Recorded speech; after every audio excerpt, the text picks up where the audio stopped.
ब्रह्मा विष्णु महेश अजर अमर नहीं है। इनका भी आविर्भाव अर्थात जन्म तथा तिरोभाव अर्थात मृत्यु होती है। प्रमाण के लिए देखिए देवी भागवत महापुराण।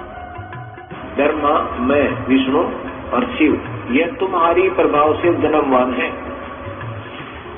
हम तो जन्मवान है, हमारा तो जन्म होता है और मरते हैं, नित्य नहीं है, हम अविनाशी नहीं है। फिर इंद्रादि दूसरे देवता नित्य किस प्रकार हो सकते हैं? कृपया अवश्य सुनिए जगत गुरु तत्वदर्शी संत रामपाल जी महाराज के अमृत वचन।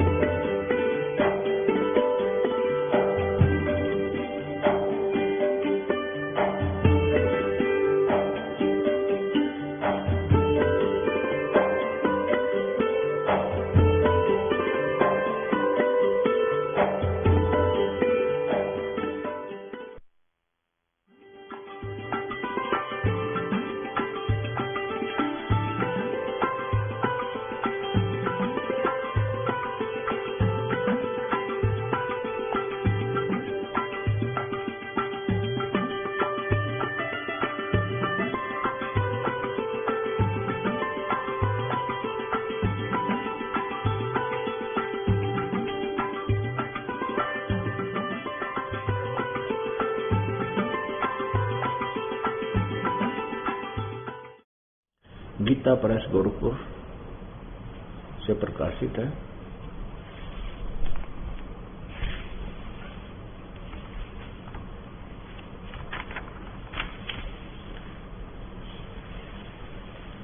संपादक हैं हनुमान प्रसाद पोदार, चिमनलाल गोस्वामी और प्रकाशक में मुद्रक हैं गीता प्रेस गोरखपुर, गोविंद भवन कार्यालय, कोलकाता का संस्थान। ये इनके फोन और फैक्स नंबर हैं।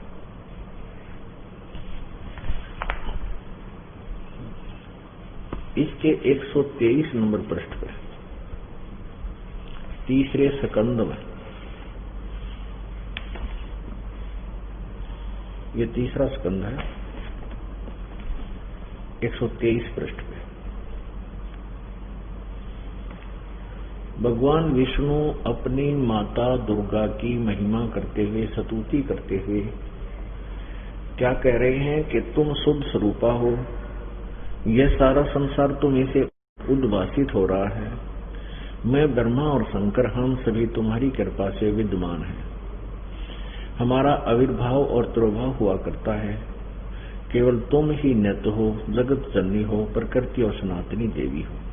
इससे सिद्ध होता है कि भगवान विष्णु जी कह रहे हैं कि मैं ब्रह्मा और शंकर हम तुम्हारी कृपा से विद्यमान हैं। हमारा आविर्भाव माने जन्म और तिरोभाव माने मृत्यु। हमारा जन्म और मृत्यु हुआ करता है। केवल तुम ही नित्य हो, जगत जननी हो, प्रकृति और सनातनी देवी हो। भगवान शंकर बोले, देवी यदि महाभाग विष्णु तुम्हीं से प्रकट हुए हैं तो उनके बाद उत्पन्न होने वाले ब्रह्मा भी तुम्हारे ही बालक हुए। फिर मैं तमोगुणी लीला करने वाला शंकर क्या तुम्हारी संतान नहीं हुआ? अर्थात मुझे भी उत्पन्न करने वाली तुम ही हो। शिवे, संपूर्ण संसार की सृष्टि करने में तुम बड़ी चतुर हो। इस संसार की सृष्टि, स्थिति और संहार में तुम्हारे गुण सदा समर्थ हैं। उन्हीं तीनों गुणों से उत्पन्न हम यानी ब्रह्मा विष्णु शंकर, रजगुण ब्रह्मा, सतगुण विष्णु, तमगुण शंकर शिव जी नियमानुसार कार्य में तत्पर रहते। इस पवित्र सदग्रंथ ने ये कंसेप्ट क्लियर कर दिया। 4 कंसेप्ट क्लियर कर दिए। कौन कौन से? नंबर 1, ब्रह्मा विष्णु महेश जी नाशवान है, इनकी जन्म मृत्यु होती है। दूसरा, ये दुर्गा यानी शेरा वाली माता इनकी मां है, इनकी जननी है। नंबर 3 ये हो गया कि रजगुण ब्रह्मा है, सतगुण विष्णु, तमगुण शिव जी। चौथा ये हो गया कि केवल नियमानुसार कार्य ही कर सकते हैं, किसी के भी सुख या दुख को ये घटा बढ़ा नहीं सकते, ये अनुग्रह नहीं कर सकते किसी पर। तो पुण्यात्मा, ये प्रसंग चल रहा है कि हम यदि ब्रह्मा विष्णु महेश जी की पूजा करें तो भी हमें वो परम शांति नहीं मिल सकती। परम शांति उसी को कहते हैं जहां जाने के बाद फिर संसार में कभी लौट कर ना आना पड़े। इस गंदे लोक में यहाँ किसी को देख ले कोई सुखी नहीं, चाहे इस पूरी पृथ्वी का राजा भी क्यों ना। इस पृथ्वी पर कहीं फ्लड आ रहा है, बाढ़ आ रही है, कहीं पर भूकंप से मृत्यु हो रही है, कहीं सूखा पड़ रहा है, कहीं बर्फ के नीचे दबकर मर जाते हैं, कोई किसी बीमारी से, कोई किसी रोग से, कोई टेंशन से, कोई आपसी झगड़े में, कभी किसी चीज का अभाव है तो कभी किसी चीज की टेंशन है। यहाँ कभी जीव सुखी नहीं होता। और स्वर्ग के अंदर इससे भी ज्यादा दुख है। हम स्वर्ग बहुत बार जा चुके हैं और वहां हम रह भी नहीं सके। हम मान लीजिए उसको सुख मानते भी हैं तो हम वहां रह नहीं सकते, क्योंकि जितनी जिसकी पुण्य कमाई होती है उसको समाप्त करके वहां से फिर लौटना पड़ता है। यदि हम ब्रह्म की साधना करते हैं, ये स्वयं भी नाशवान है और इसकी साधना करके हम केवल ब्रह्म लोक में जाते हैं और ब्रह्म लोक में जाने के बाद फिर भी लौटना पड़ता है। गीता जी अध्याय नंबर 8 के श्लोक नंबर 16 में उसमें लिखा है कि ब्रह्म लोक पर्यंत सभी लोग पुनरावर्ती में। पुनरावर्ती का अर्थ होता है कि जहां जाने के बाद फिर वापस लौटकर आना ही पड़ता है, वो पुण्य क्षीण होने के उपरांत। अब गीता जी अध्याय नंबर 8 के श्लोक नंबर 16 का अनुवाद गलत किया इन्होंने। इसका अनुवाद किया है कि लेकिन ब्रह्मलोक तक सभी लोग पुनरावर्ती में हैं, लेकिन मुझे प्राप्त प्राणी की कभी जन्म मृत्यु नहीं होती। गलत अनुवाद किया। इसका अर्थ ये है कि न विद्यते का अर्थ होता है जो ये नहीं जानते, विद्य माने जानना होता है। जो ये नहीं जानते कि मुझे प्राप्त होकर भी पुनर्वर्ती में जन्म मृत्यु होती है, तो वो ये सब कुछ जानकर भी दोबारा पुनर्वर्ती में रहते हैं, जन्मते मरते हैं। यदि यहाँ ये सत्य माने कि इनका अनुवाद ठीक है, गीता ज्ञानदाता कहता है मेरी साधना करने वाले मुझे प्राप्त प्राणी कभी जन्म मृत्यु में नहीं आते, उनके जन्म मरण नहीं होते,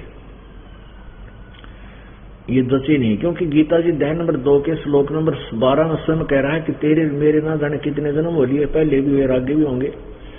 अध्याय नंबर 4 के श्लोक नंबर 5 में स्पष्ट करता है कि अर्जुन तेरे और मेरे बहुत जन्म हो चुके हैं, पहले भी हो चुके हैं और आगे भी तू नहीं जानता, हमें जानता। ब्रह्म को प्राप्त प्राणी परम शांति को प्राप्त नहीं हो सकता, पूर्ण मोक्ष प्राप्त नहीं कर सकता। ये स्वयं कहता गीता अध्याय नंबर 18 के श्लोक नंबर 62 में कि अर्जुन तू सर्वभाव से उस परमेश्वर की शरण में जा जिसकी कृपा से तू परम शांति और सनातन परम धाम को यानी सत्यलोक को प्राप्त होगा, रत धाम को प्राप्त होगा। अब वो परमात्मा जैसे आज सुबह के सत्संग में आपको बताया था, 3 परमात्मा है। एक क्षर पुरुष जिसको क्षर ब्रह्म भी बोलते हैं, क्षर ब्रह्म, क्षर जैसे अक्षर और अक्षर, क्षर ब्रह्म, ब्रह्म माने प्रभु, पुरुष, क्षर पुरुष कहो, क्षर ब्रह्म कहो, उसको ज्योति निरंजन कहो या काल कहो, ये 3 परमात्मा है। अब पहले ये देखिएगा, फिर उसके बाद आपको परमात्मा की लीला, कैसी लीला परमात्मा करता है तो वेद बताएंगे। ये देखिएगा श्रीमद् भगवत गीता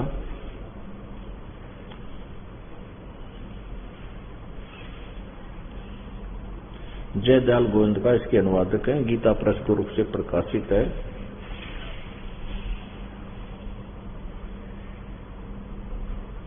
प्रकाशक मुद्रक हैं गीता प्रेस गोरखपुर, गोविंद भवन कार्यालय कोलकाता का संस्थान। ये इनके फोन और फैक्स नंबर है। 15 अध्याय नंबर 15 के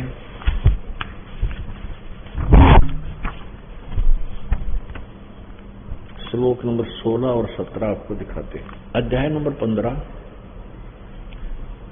और श्लोक नंबर ये देखिएगा 16, ये 16वां श्लोक है। इसमें क्या लिखा कि द्वौ इमौ पुरुषौ लोके क्षर च अक्षर एवं च सर्वाणी भूतानि कुटस्थ अक्षर उच्यते। इसका क्या अर्थ बनता है? द्वौ माने दो, इमौ लोके इस लोक में, ये पृथ्वी वाला लोक है जो क्षर पुरुष, सरपुरुष और अक्षर पुरुष का है, इसको पृथ्वी लोक वाला लोक बोलते हैं। इमौ लोके इस लोक में, द्वौ माने दो, पुरुषों माने परमात्मा है, दो प्रभु हैं, एक सर एक अक्षर, एक सर पुरुष और एक अक्षर पुरुष। और इसी प्रकार इनके लोकों में सर्वाणी भूतानी, सब प्राणी तो नाशवान है, इनके स्थूल शरीर नाशवान है, और जीवात्मा सभी की अविनाशी होती है, कुत्ते के सुअर की भी है वो तो। इन्हीं के शब्दों में अनुवाद देखिए। इस 15वें अध्याय का ये 16वां श्लोक का अनुवाद इन्होंने किया। इस संसार में नाशवान और अविनाशी भी ये दो प्रकार के पुरुष हैं। पुरुष माने प्रभु, पुरुष माने परमात्मा, दो भगवान हैं, एक क्षर पुरुष, यहां भी लगा सकते हैं इसको, क्षर पुरुष और अक्षर पुरुष। अक्षर ब्रह्म भी कह सकते हैं, इसको अक्षर ब्रह्म भी कह सकते हैं। ये क्षर पुरुष यानी दो परमात्मा है, और इनमें, इनके लोकों में संपूर्ण प्राणियों के शरीर तो नाशवान है और जीवात्मा अविनाशी कहा जाता है। अब यहां 17वें में कमाल किया है, उत्तम पुरुष तु अन्य है। उत्तम पुरुष, श्रेष्ठ प्रभु, वास्तविक अविनाशी परमात्मा तो इन ऊपर वाले दोनों से, क्षर पुरुष और अक्षर पुरुष से कोई और ही है। उत्तम पुरुष तु अन्य परमात्मा इति उदाहरते है, जिसको भगवान कहा जाता है। यह लोकत्रयम् आविश्य विभर्ति अव्यय ईश्वर है, जो तीनों लोकों में प्रवेश करके सबका धारण पोषण करता है, वो अव्यय ईश्वर है, अविनाशी परमात्मा है, वो परमेश्वर है। अब यहां इसको स्पष्ट किया है कि उत्तम पुरुष तु अन्य परमात्मा इति उदाहरते हैं। उत्तम श्रेष्ठ प्रभु यानी वास्तविक परमात्मा तो कोई भगवान कोई और ही है, पुरुष, उसको परमात्मा कहा जाता है, वो परमात्मा कहलाता है, और वही तीनों लोकों में प्रवेश करके ये लोकत्रयम् आविश्य विभर्ति अव्यय ईश्वर है। अब स्पष्ट हो गया कि वो परमात्मा कोई और है। फिर यहाँ गीता पढ़ने वाले श्रद्धालु विचलित हो जाते हैं कि गीता जी अध्याय नंबर 15 के श्लोक नंबर 18 में फिर कहा है कि मैं लोक में और वेद में पुरुषोत्तम प्रसिद्ध हूँ। ये अनुवाद गलत है। इसका ये कहना है कि मेरे अंतर्गत 21 ब्रह्मांड में जितने प्राणी हैं, जितनी आत्माएं हैं, चाहे वो स्थूल शरीर में है, चाहे वो जीवात्मा रूप में, मैं उनसे श्रेष्ठ हूँ, उनसे तगड़ा हूँ, वो मेरे कंट्रोल में है। और इस कारण से मुझे लोक वेद के आधार पर, लोक वेद होता है सुना सुनाया दंत कथा, जो सत्य ना हो, लोक वेद अक्षेत्रीय ज्ञान के आधार से मैं पुरुषोत्तम नाम से प्रसिद्ध हो रहा हूँ। मैं पुरुषोत्तम नहीं हूँ, क्योंकि वो तो स्पष्ट कर दिया 15वें अध्याय के 70वें श्लोक में कि उत्तम पुरुष है तो अन्य, वो तो सरपुरुष और अक्षर पुरुष से भी कोई और है, और वही तीनों लोकों में प्रवेश करके सबका धारण पोषण करता है। वो वास्तव में अविनाशी परमात्मा है। ये खुद तो कहता है मैं तो नाशवान हूँ। गीता जी अध्याय नंबर 4 के श्लोक नंबर 5, अध्याय नंबर 2 के श्लोक नंबर 12, अध्याय नंबर 10 के श्लोक नंबर 2 में स्पष्ट करता है कि मेरा भी उत्पत्ति जन्म मृत्यु होता है। अध्याय नंबर 2 के श्लोक नंबर 17 में, 15 के श्लोक नंबर 17 में, और पिताजी अध्याय नंबर 8 के श्लोक नंबर 3, 8, 9, 10, 19, 20, 21, 22, और अध्याय नंबर 18 के श्लोक नंबर 62, 46 में ये स्पष्ट किया हुआ है कि वो परमात्मा कोई और है। अब ये तो स्पष्ट हो गया कि गीता ज्ञान दाता से कोई और परमात्मा है। वो क्या लीला करता है, उसकी पहचान कैसे की जा सकती है कि वो परमात्मा स्वयं ही अपने सतलोक से चलकर आता है। अपने निज स्थान से जहां वो रहता है तीसरे मुक्ति धाम में, वहां से चलकर आता है और अपना तत्व ज्ञान स्वयं ही प्रचार करता है। उसको एक ऋषि या संत या कवि की उपाधि दी जाती है, क्योंकि वो अपना ज्ञान लोकोक्तियों के माध्यम से उच्चारण करके कविताओं के माध्यम से बोलता है, जिस कारण से वो प्रसिद्ध कवि की उपाधि भी प्राप्त करता है। और वो होता है पूर्ण परमात्मा, अमर पुरुष ही होता है।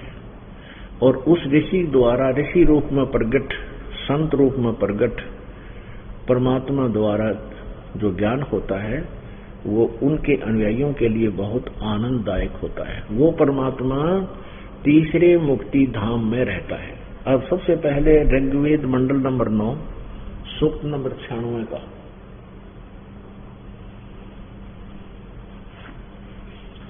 ऋग्वेद मंडल नंबर 9 सूक्त नंबर 96 क्या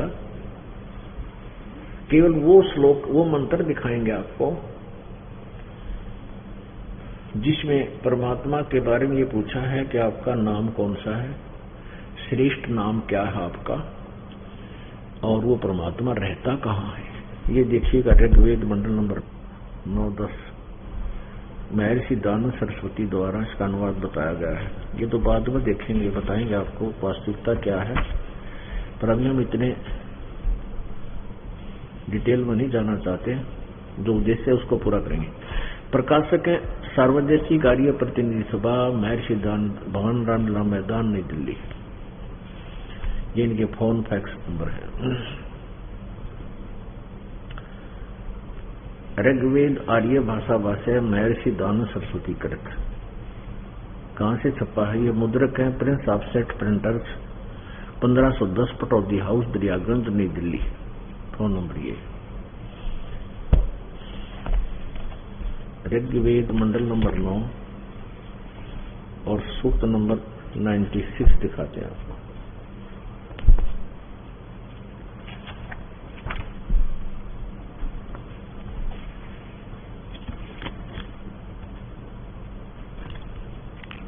ये देखिएगा ऋग्वेद मंडल नंबर 9 सूक्त 96 इसके 16 नंबर मंत्र में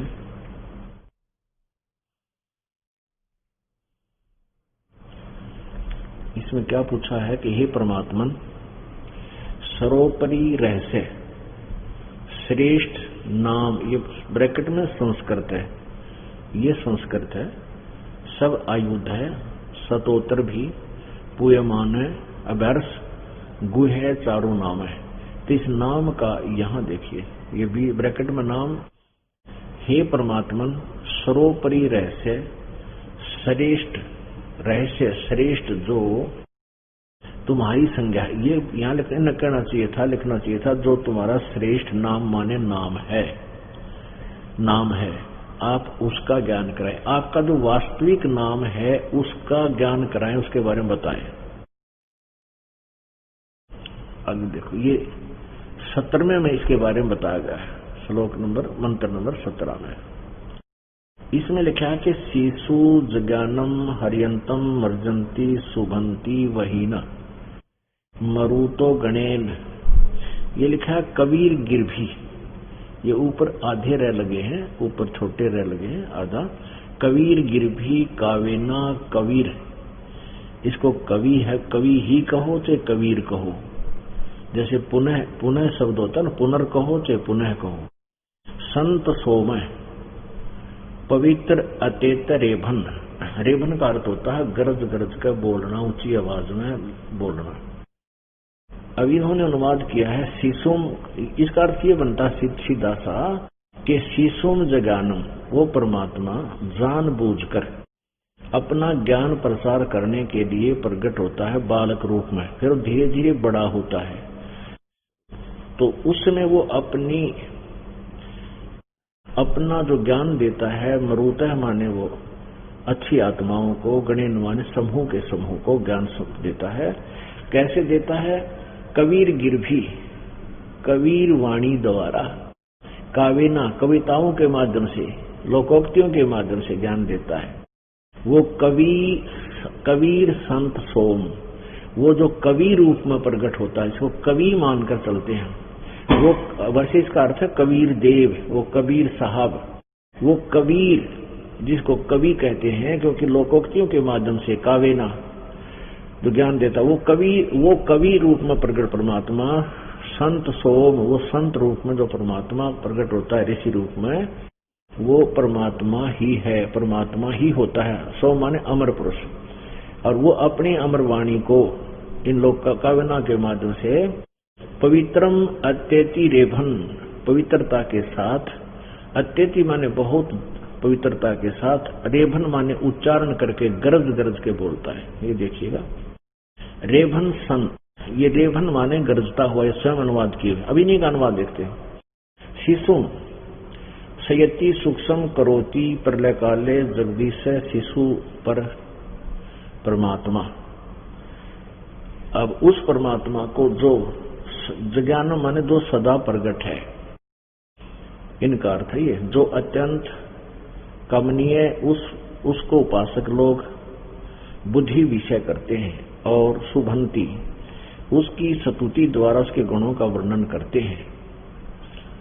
विद्वान लोग उस गतिशील परमात्मा का, गतिशील माने जो इधर उधर चल फिरकर आता है, चलता फिरता रहता है, गणेन गुणों के गुणों द्वारा वर्णन करते हैं।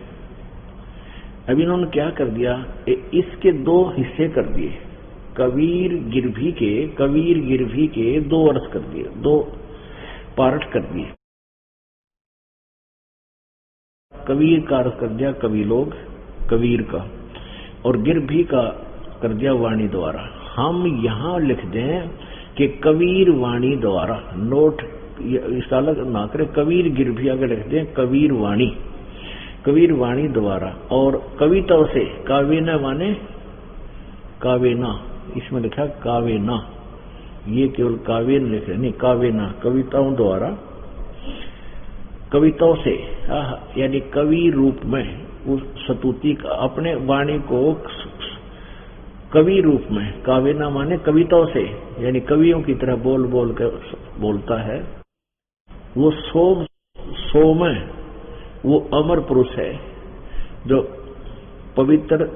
पवित्र वह परमात्मा, पवित्रम परमात्मा कल्याण अवस्था में, कारण अवस्था में अति सूक्ष्म प्रकृति को रेभन संगर्जता हुआ अतिक्रमण करता है। अब इनको कुछ ज्ञान तो था नहीं, क्योंकि जिस व्यक्ति को रामायण कथा का मौखिक ज्ञान ना हो और उसने हिंदी सीख ली हो, विदेश का रहने वाला हो, और वो उस तुलसीकृत रामायण की जो चौपाइयों का अनुवाद करने लगे, तो अड़ंगा करेगा वो, क्योंकि वो समझ नहीं सकता लंका कौन, रावण कौन था, और तो कुछ का कुछ बकवाद करेगा। यही स्थिति इन अनुवादकर्ताओं की है जो वेदों का अनुवाद कर रहे हैं। इनको तत्व ज्ञान नहीं था, सृष्टि रचना का ज्ञान नहीं था, और सृष्टि रचना का जब तक ज्ञान ना होगा हम सदग्रंथों को कतई नहीं समझ सकते। इसका अर्थ ये बनता है कि वो परमात्मा जानबूझकर, ज्ञानम, जय माने उत्पन्न होना, प्रकट होना, और ज्ञानम माने जानबूझकर, शिशुम जज्ञानम, वो शिशु रूप में परमात्मा प्रकट होता, क्योंकि जैसे शुरुआत जहां से होती है किसी भी सदग्रंथ की, फिर लास्ट में बीच के अध्यायों में उसके कोड वर्ड, सांकेतिक शब्द ज्यादा आ जाते हैं, तो इनको वही समझ सकता है जिसको, ये तो श्लोक हैं, ये भी दोहे हैं, एक किस्म के मंत्र जो हैं, ये भी श्लोक हैं, ये भी पद्य भाग है। तो इसको, इसमें कुछ शब्द अपने गायन राग के अनुसार कुछ शब्दों को ऐसा अधूरा पुधूरा बोला जाता है।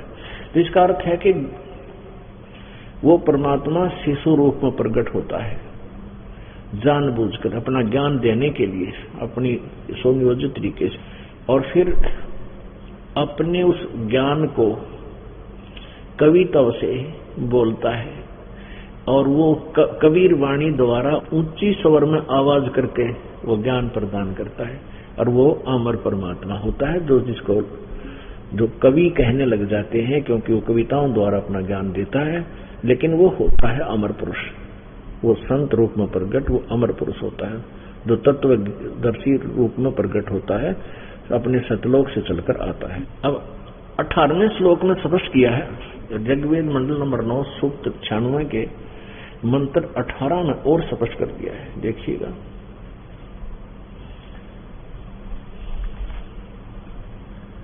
ऋग्वेद मंडल नंबर 9 सूक्त नंबर 96 का हमने 17वां पढ़ लिया, 16वां भी पढ़ लिया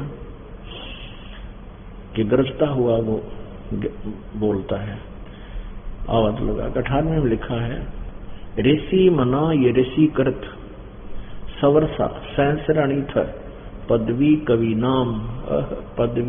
नाम तृतीयम धाम महिष्य शिष्य संत सोम विराजमानो राजती स्तूप।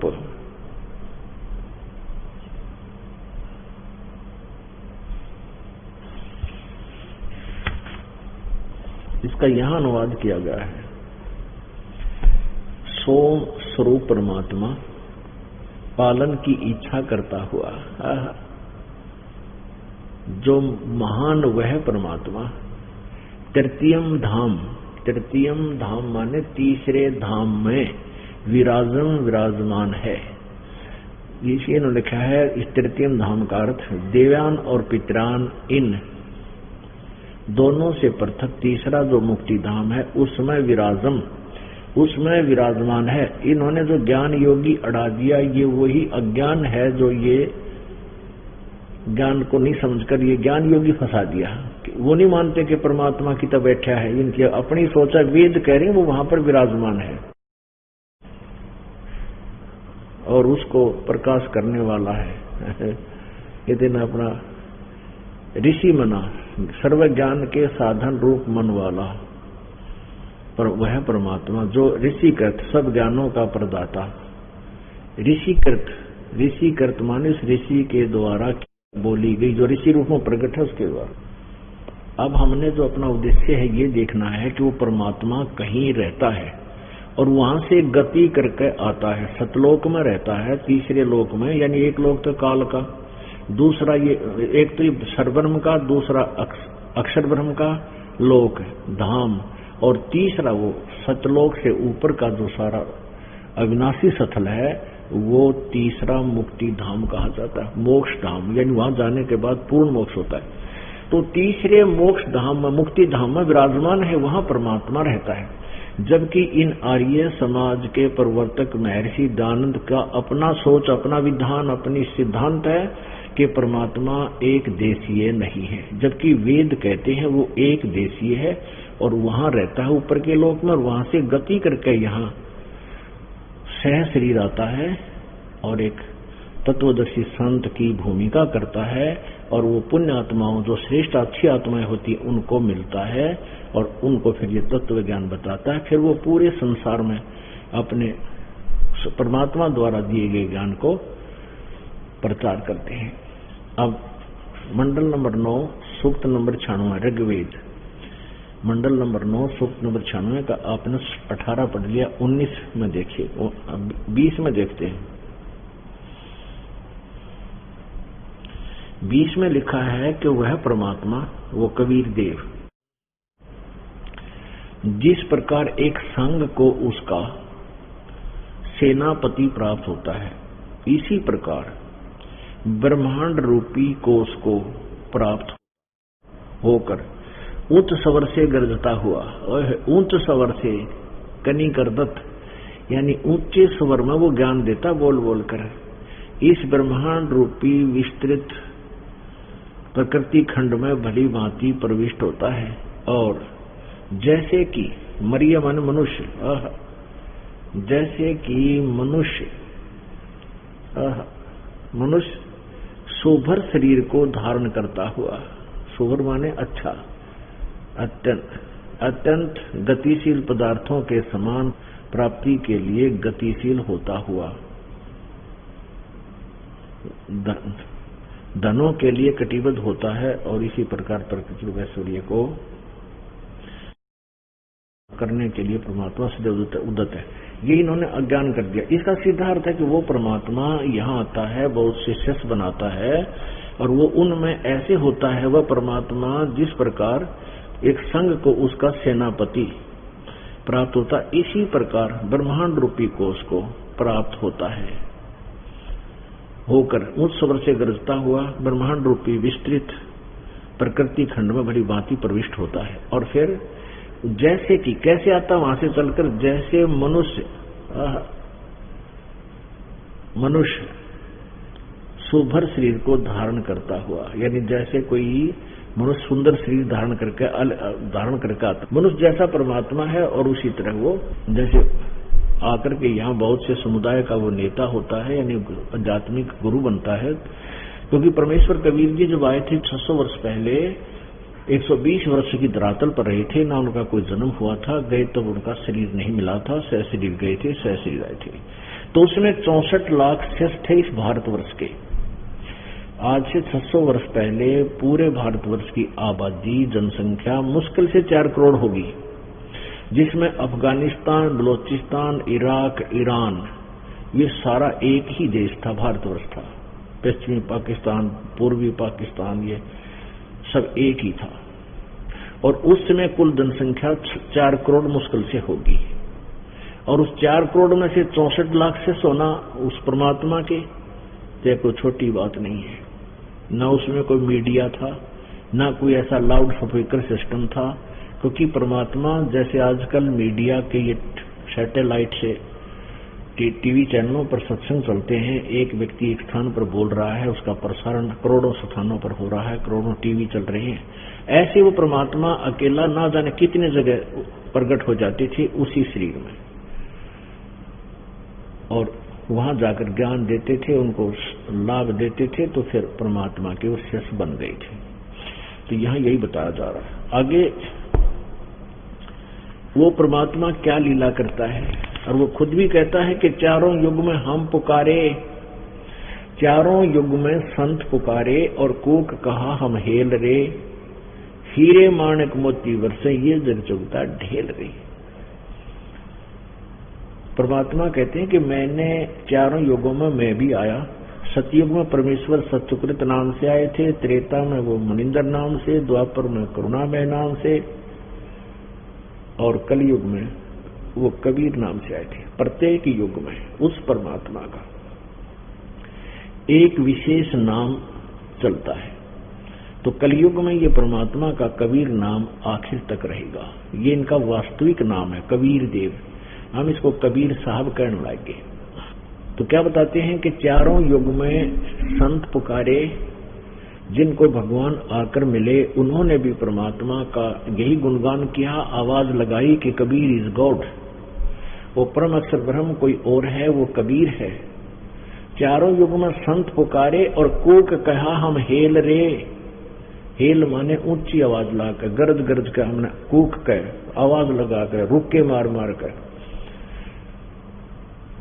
कूक कहा हम हेल रे, हीरे माणक मोती वर्षें, और यो जग चुगता ढेल रे। हीरे माणक मोती यानी तत्व ज्ञान, मोक्ष तत्व ज्ञान रूपी ये हीरे मोती और कुलालों की वर्षा हो रही है। और ये बोला प्राणी अज्ञानी ऋषियों में ऋषियों के द्वारा अज्ञान के आधार से ये डले ढो रहा है, डले इकट्ठे कर रहा है, कंकर पत्थर जोड़ रहा है, आन उपासना शास्त्र विधि को त्याग कर मनमानी पूजाएं करता है, पूर्ण ब्रह्म को छोड़कर अन्य उपासनाएं करता है, उनको ढेल का है, ढेले यानी डले, वो डले ढो रहा है। अब देखिएगा ऋग्वेद मंडल नंबर 9 और सूक्त नंबर 86 का श्लोक नंबर 26-27 इस बात को स्पष्ट करेगा कि वो परमात्मा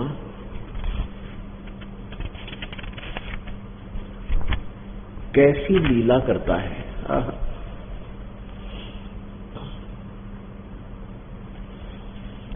ऋग्वेद मंडल नंबर 9 सूक्त नंबर 86, पहले 96 पढ़ा था, 86 है।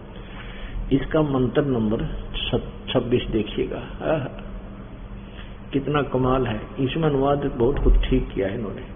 यज्ञ करने वाले यजमानों के लिए, यज्ञ करने वाले यजमानों के लिए अर्थात भक्तों के लिए, साधकों के लिए जो साधना करते हैं उन साधकों के लिए परमात्मा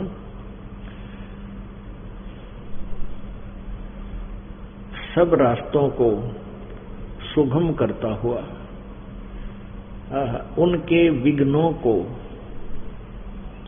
मर्दन करता है, उनके विघ्नों का नाश करता है, उन दुखों का निवारण करता है और उनको पवित्र करता हुआ और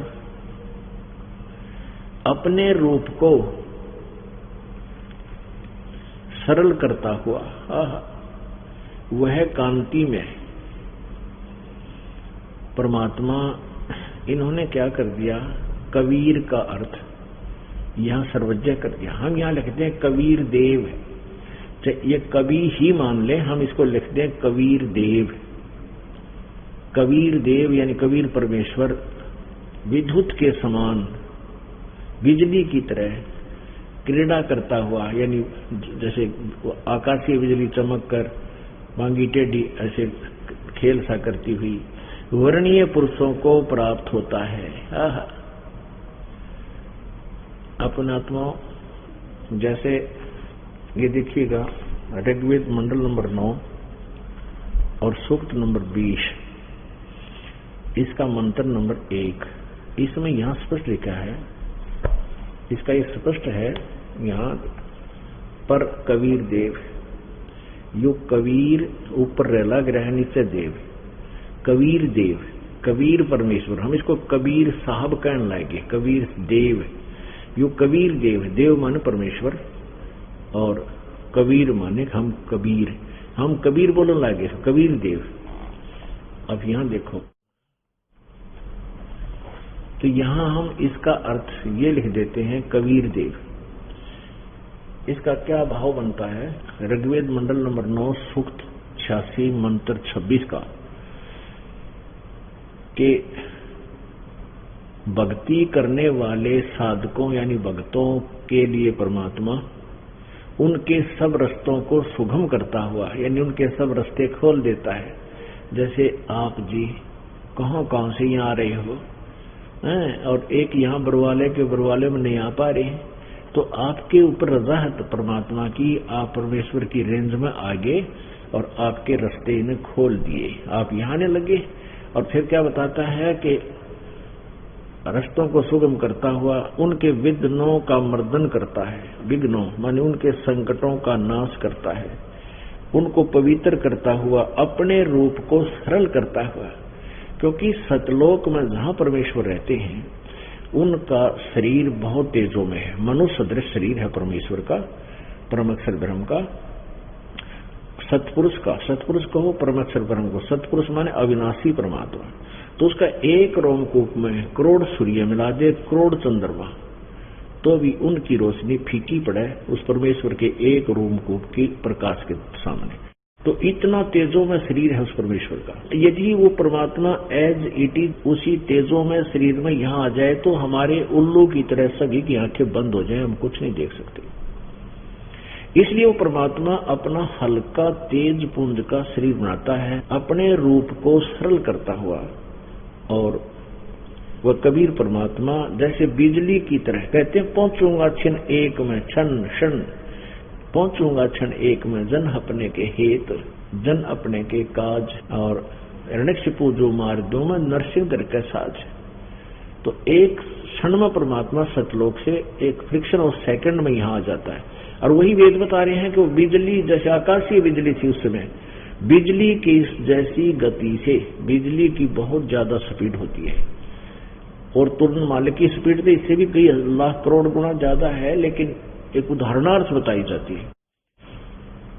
तो वो परमात्मा क्रीड़ा करता हुआ नीचे आता है, अपनी लीला करता हुआ, और अपने श्रेष्ठ भक्तों को, वर्णीय पुरुषों को, अच्छी आत्माओं को मिलता है।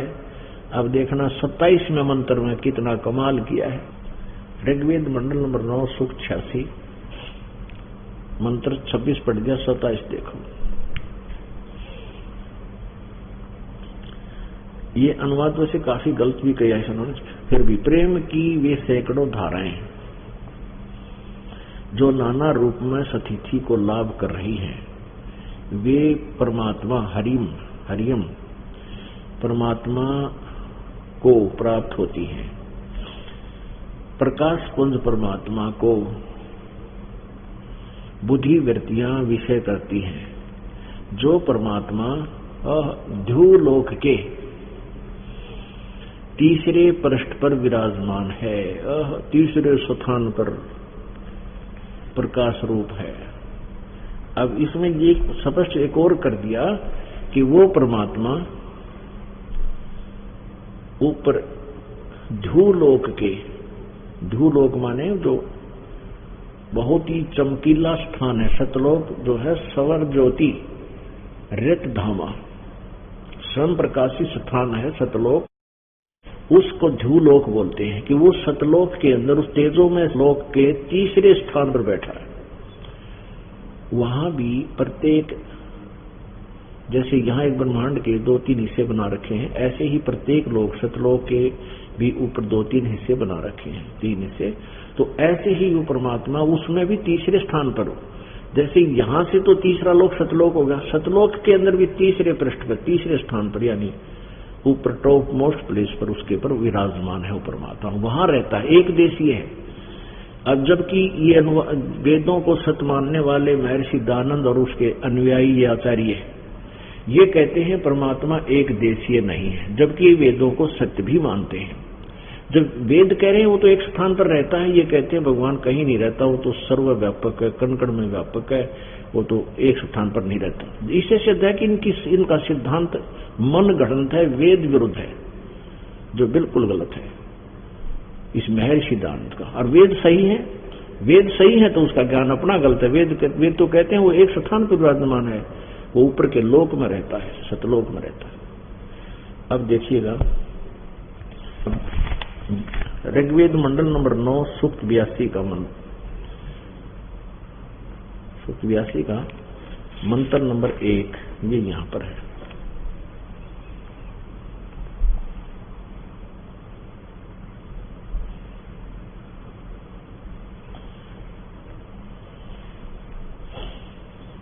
ये इसमें कमाल कर दिया, साकार परमात्मा बताया है।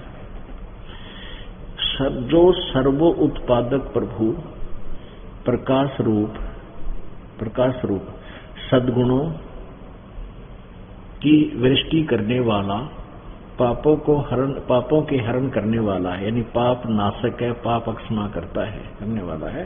वह राजा के समान, इन्हीं के शब्दों में अनुवाद है, वह राजा के समान दर्शनीय है। दर्शनीय माने देखने योग्य, साकार है।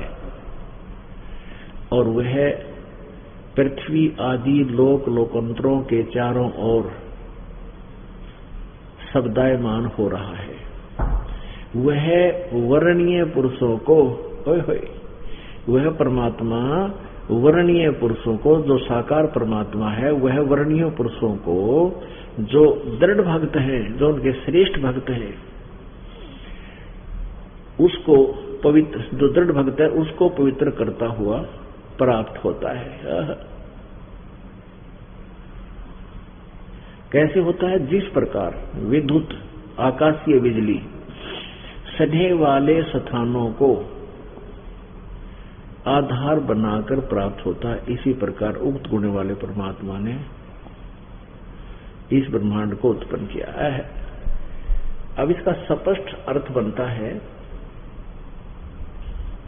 कि वो पूर्ण परमात्मा ऊपर के लोक में रहता है और वहां राजा की तरह देखने योग्य है, देखा जाता है, और वह वहां से चलकर गतिशील होकर के नीचे आता है, वर्णीय पुरुषों को, जो दृढ़ भक्त हैं, उनको पवित्र करता हुआ उनको आकर मिलता है, प्राप्त होता है। जैसे आकाशीय बिजली अपने पात्र पर ही गिरती है, जैसे पहले कहा करते थे, अभी यही विधान है। आकाशीय बिजली, जैसे कांसी एक धातु होती थी पहले, तो कांसी के बेले, कटोरे, थाली, गिलास ये सारे हुआ करते थे। और कई बहुत सी घटनाएं ऐसी देखी कि वो थाली या बेला बाहर पड़ा होता या घर में होता कहीं पर, तो वो बिजली, आकाशीय बिजली उस बेले या थाली पर गिरती और उसको पाड़ देती, खत्म कर देती और नीचे धरती में समा जाती, या काले सांप पर गिरती। तो कहते हैं वो परमात्मा पूर्ण ब्रह्म जैसे बिजली अपने स्नेह वाले, जिसका उससे लगाव है, जिसका उसका लिंक है, उसी पर आकर पड़ती है, तो ऐसे ही वो परमात्मा अपने प्यारी दृढ़ भक्तों को, जो उसकी प्यारी आत्मा है, उनको आकर ऐसे मिलता है, तुरंत आ जाता वहां पर, और फिर उनको अपना साक्षात्कार करा के सतलोक आदि दिखा करके अपने प्रचार करने के लिए उनको छोड़ देता है। वो ऐसी लीला करता है वो परमात्मा पूर्ण ब्रह्म। आगे देखिए, अब ऋग्वेद मंडल नंबर 9 सूक्त नंबर 82, इसका मंत्र नंबर 2। हे परमात्मन, उपदेश करने की इच्छा से आप, किस लिए आता हो परमात्मा? तत्व ज्ञान देने के लिए, उपदेश करने की इच्छा से आप महापुरुषों को प्राप्त होते हो, अच्छी आत्माओं को, दृढ़ भक्तों को मिलते हो, और आप अत्यंत गतिशील पदार्थ के समान, यानी बिजली की तरह के समान हमारे आध्यात्मिक यज्ञ को प्राप्त होते हो। अति गतिशील पदार्थ की तरह, यानी बहुत तेज चाल से चलने वाले पदार्थ की तरह यहाँ आते हो। आप सर्वज्ञ हैं। यहाँ लिखना है आप ये कबीर वेदस्या, कबीर माने आप कबीर देव हैं। इनकी हम व्याकरण को नहीं छेड़ना चाहते, आप कबीर देव हैं। यहाँ लिख दे आप कबीर देव हैं, आप कबीर साहब हैं और शुद्ध स्वरूप हैं। हमारे पापों को दूर करके हे परमात्मा, हे अमर पुरुष, सो माने हे अमर पुरुष, आप हमको सुख दें। ऐसे ऐसे। अच्छा, अब तीसरे में ऋग्वेद मंडल नंबर 9 सूक्त 82 का मंत्र 3। पवित्र यज्ञों में रक्षा से आप प्राप्त होते हैं। पृथ्वी आदि लोक लोकांतरों में गति करते हुए, यानी लोक लोकांतरों में चलते हुए आप सर्व आते हो। आप सर्वव्यापक नहीं, आप स्वयं गतिशील होकर विराजमान होते हैं, यानी वहां से चलकर आते हो और यहाँ स्वयं गतिशील होकर के यहाँ आते हो। यानी एक स्थान पर भगवान रहता है ऊपर और वहां से चलकर आता है। वो शरीर है, मनुष्य सदृश है, राजा की तरह देखने योग्य है, और यहाँ आता है और हमें मिलता है। वो किस उद्देश्य के लिए आता है ये भी देखिएगा। ऋग्वेद मंडल नंबर 9 सूक्त 20 का प्रथम ही मंत्र है। इसमें कबीर देव लिखा, कबीर देव। इन्होंने इसका अड़ंगा करना ही था क्योंकि इनको ज्ञान नहीं था, वो अलग से अनुवाद कुछ गलत किया। यहाँ देखो, वह परमात्मा कबीर नहीं, हम इसको बोलते कबीर देव है। वह परमात्मा कबीर देव है और सबका रक्षक है, और विद्वानों की तृप्ति के लिए ज्ञान को देता है।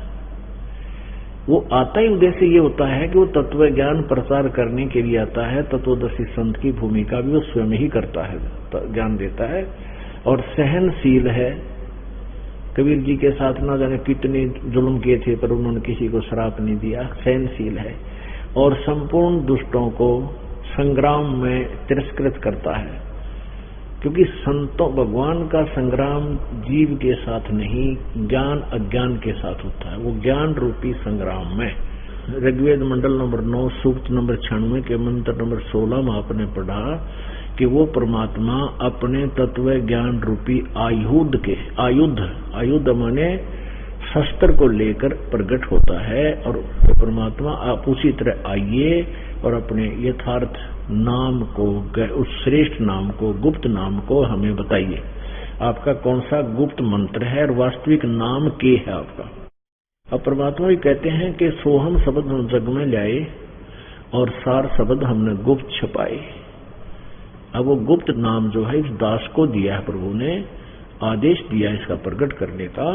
वो आज तक किसी को प्रकट नहीं किया था, लेकिन जिन महापुरुषों को उन्होंने दिया था, बताया था, उनको आगे देने का आदेश नहीं दिया था कि तुम इसको अभी खोलना नहीं है। तो सार नाम ईशदास के पास है। इसका एक प्रमाण और है, ऋग्वेद मंडल नंबर 9 और सूक्त नंबर 86 का मंत्र नंबर 31। ब्रह्म माने ब्रह्म शब्द का आधार परमात्मा, शब्द ब्रह्म का आधार परमात्मा वर्णीय उपासकों को श्रेष्ठ, वर्णीय माने श्रेष्ठ उपासकों को भली भांति प्राप्त होता है।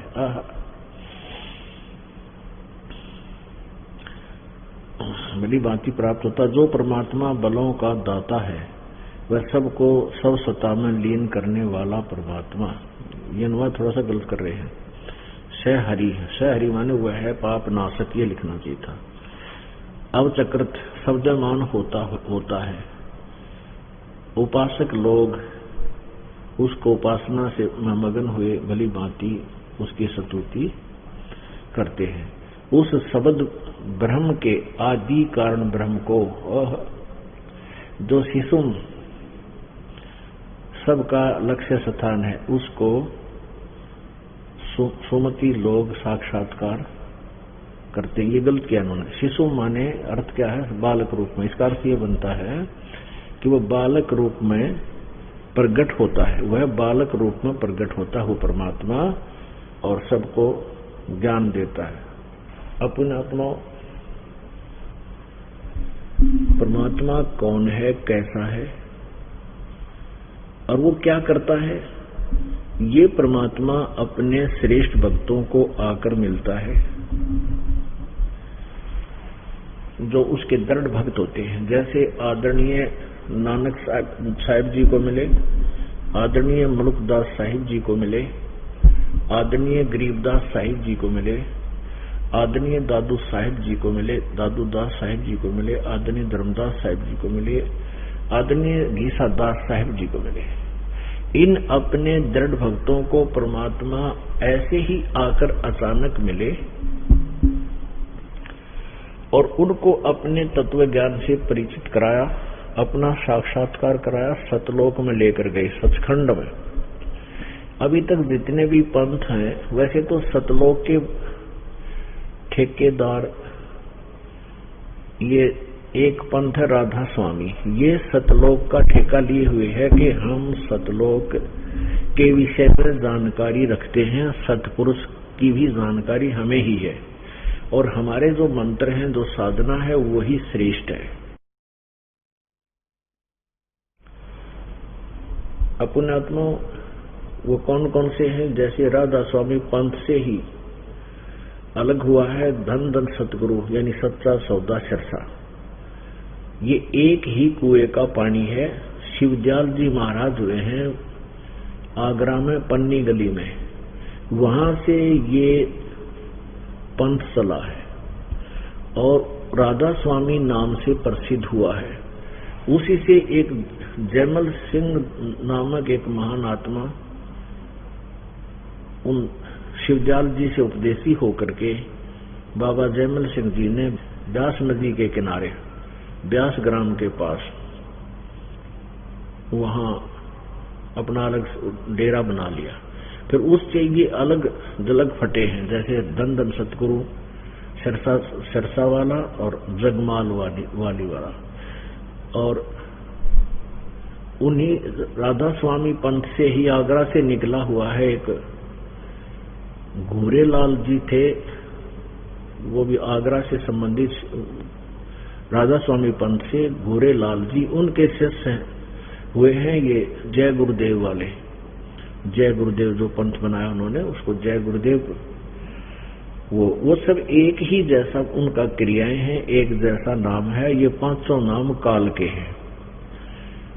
ये 5 नाम देते हैं: ओंकार, निरंकार, ज्योति, ज्योति निरंजन, सोहम और सतनाम। अब घट रामायण के अंदर, क्योंकि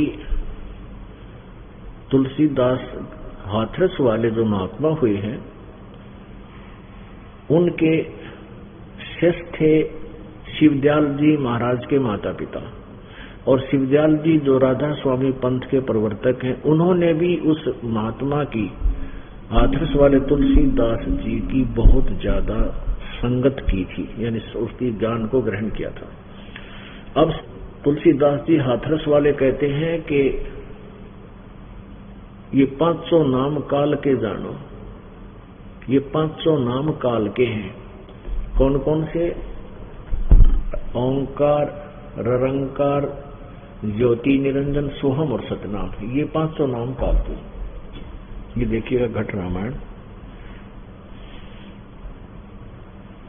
तुलसी साहेब हाथरस वाले की, भाग 1, Belvedere printing press works, Allahabad से छपी है। यह घट रामायण भाग 1,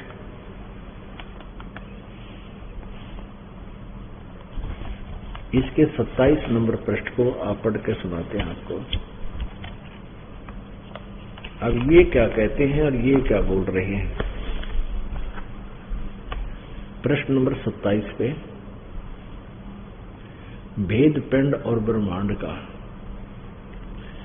अंतर गुफा तहां चल जाऊं जहां साहिब के दर्शन पाऊं। 500 नाम जीव जब भाख्या, 6वां नाम गुप्त कर रखा। इन 500 से एक और नाम है 6, वो गुप्त है। 500 नाम काल के जानो, तब दानी मन शंका आनो। निर्गुण निराकार निर्वाणी, धर्म राय 5 बखानी। काल ने 500 नाम बोले थे। जीव नाम निज के विचारी, और जान बूझ दानी झक मारी। आगे आइए,